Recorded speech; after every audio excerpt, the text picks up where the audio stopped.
ஒரு காட்டின் அருகே பசுமை நிறைந்த தோட்டத்தில் சிறிய யானை வசித்து வந்தது.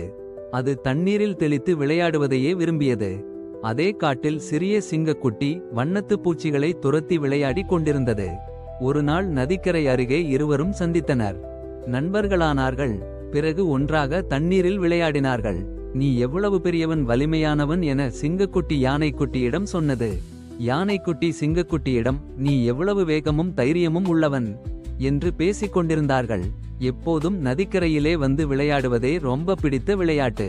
அப்படி விளையாடிக் கொண்டு இருந்த ஒரு நாள் திடீரென ஒரு பெரிய மரம் விழுந்தது. அது ஒரு முயல் குடும்பம் வாழும் பள்ளத்தை மறைத்துவிட்டது. அதை சிங்கக்குட்டி தள்ள முயன்றான்.